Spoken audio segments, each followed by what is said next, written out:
Aujourd'hui, on va voir les commandes des paramètres avec les deux nœuds TurtleSimNode et TurtleTeleop. Donc, on commence par l'exécution de ces deux nœuds dans des terminaux différents. Le TurtleSimNode lance cette fenêtre montrant la tortue de Ross que nous pouvons déplacer à partir du Teleop Node avec les touches fléchées après avoir cliqué sur la fenêtre de ce terminal. La première commande à apprendre dans ce tutoriel est ROS2 param qui nous montrera les paramètres de chaque nœud. Pour obtenir la valeur de chaque paramètre, on exécute la commande ROS2 param get le nom du nœud et après le nom de paramètre.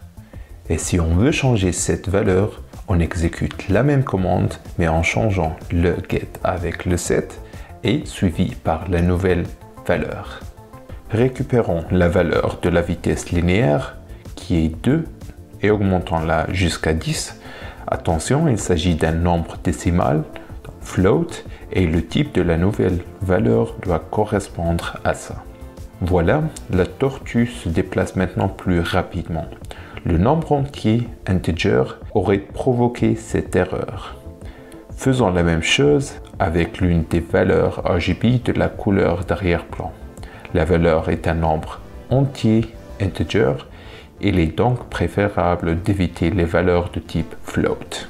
Dans des grands projets avec des dizaines de paramètres par nœud, il sera trop long de changer les valeurs avec les set et get commands. Donc c'est mieux d'avoir tous les paramètres d'un nœud dans un fichier YAML qui sera ultérieurement introduit dans ce nœud. Mais pour obtenir la structure de ce fichier-là, nous devons exporter tous les paramètres d'un nœud avec la commande dump suivante.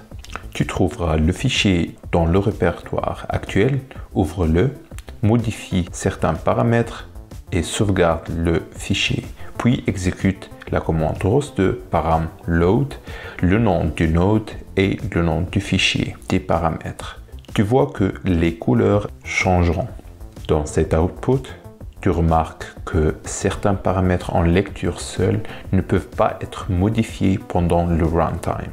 Nous devons donc arrêter le nœud, modifier une valeur, par exemple depth, sauvegarder le fichier et redémarrer le nœud en chargeant le fichier des paramètres avec la commande suivante. Et voilà, la valeur du depth est modifiée. Merci d'avoir regardé cette vidéo. C'était Walid Lash. À la prochaine.